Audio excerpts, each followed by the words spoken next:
To the south lies the desert. The caravan tracks have led through these wastes for thousands of years.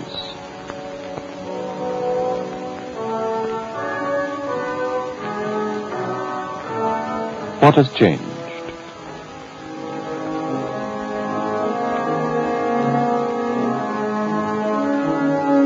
Walled cities were built here by the kings of Judea. Fortresses were erected by the Romans. Time and the desert have left them behind.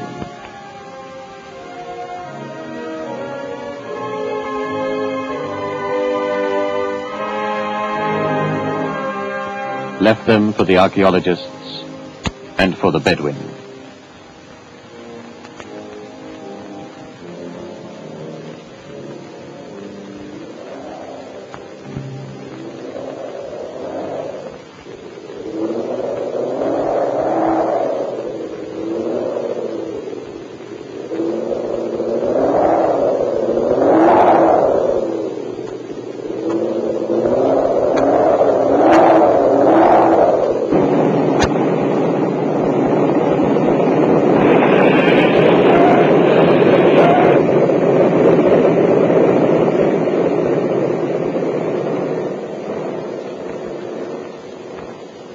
Today, the 20th century is reaching out to touch the desert, and the people to be found here are different. They are the desert dwellers of this day and age, the settlers in the new town of Arad.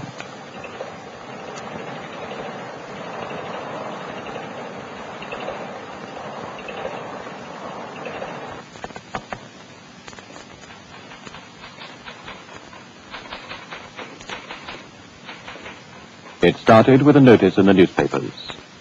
People were invited to apply to an information bureau standing in the middle of a town which did not yet exist, a town which was to be built. And they came. Many saw the notice in the papers, many applied, a lot were accepted. For some it was the newness of the scheme, for others it meant independence, a challenge, and for some perhaps simply a change which might bring luck.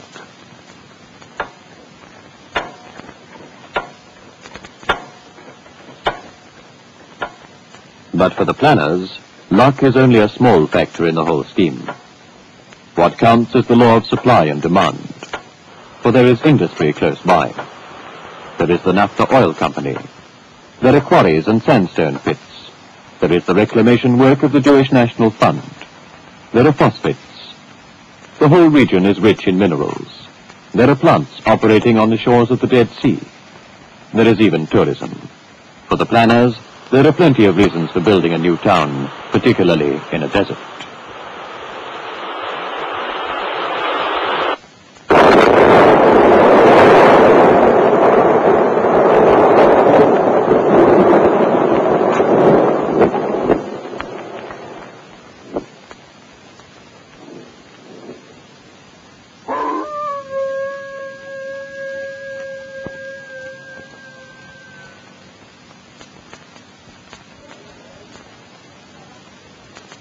It is a difficult birth. It seems at first there is little to celebrate, but it's been done before, at the new towns of Eilat, Ashdod, Dimona, speeches and some trees planted in the sand. It's a beginning.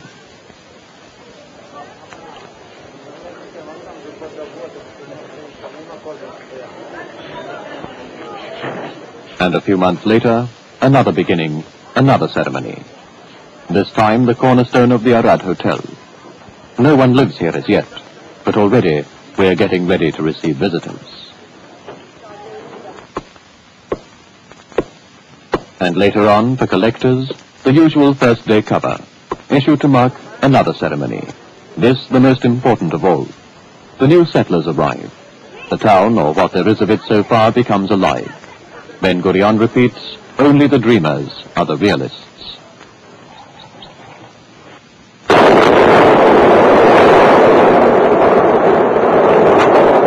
But it takes more than a dream, and more than a ceremony, to build a town.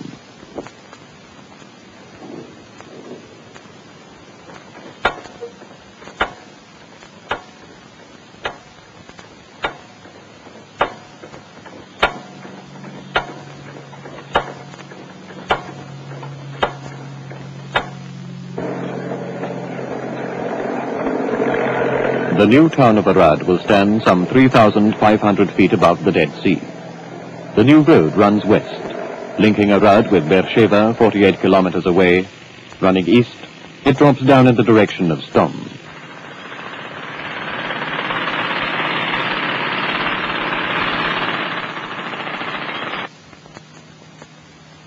For the planners, the town already exists on paper.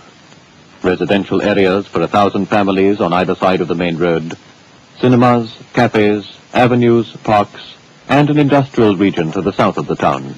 It all exists in 2 dimensions. Already, one building is beginning to take on the 3 dimensions of reality.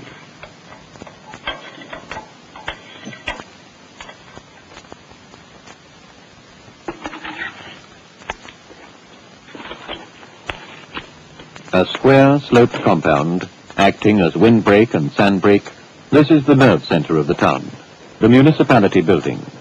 And rightly enough, Arad begins to be built from the center.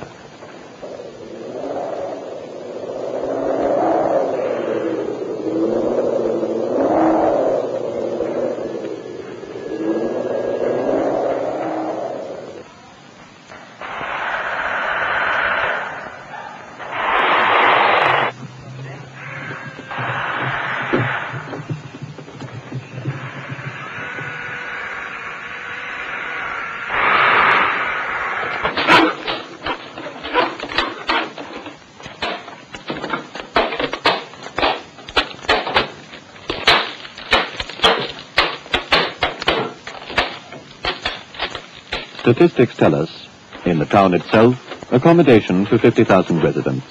In the suburbs, another 80,000. There will be playgrounds next to the apartment blocks and next to the schools. According to the plans, no child in any suburb will have to cross a main road to get to school.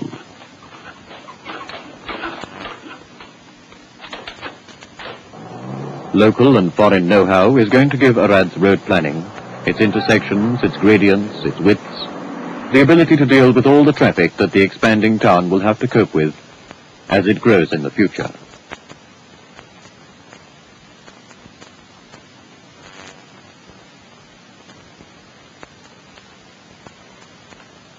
In the future. Everything is measured in time. In the future, the spaces will fill up. 100 asbestos boxes, empty of inhabitants. 10 months have passed since the inaugural ceremony. Man's actions have wrought his dreams into an everyday routine.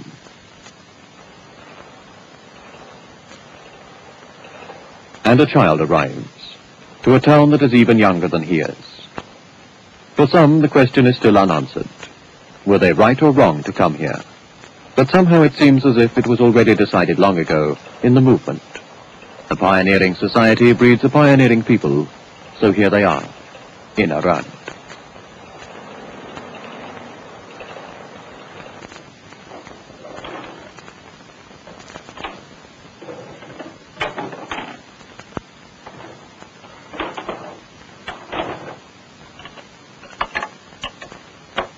They have 48 square meters to call their own.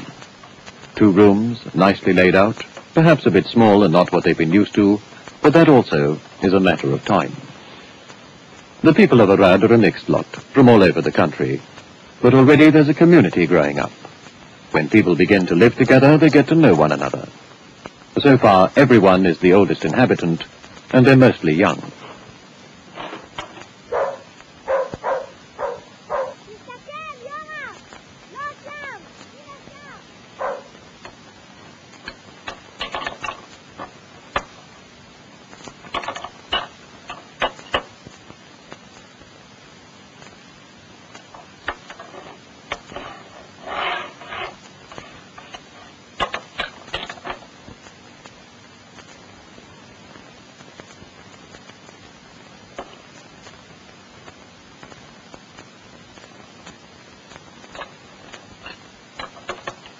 No, it's not what they've been used to. For in the desert, you just seem to move the dust around from place to place. Cleaning, sweeping, dusting, sweeping, cleaning. But that's also a matter of time. Once the roads have been fixed, it'll be more like home. And so a town is born, and a community grows. And today's photographed smiles will be laughed over in the years to come.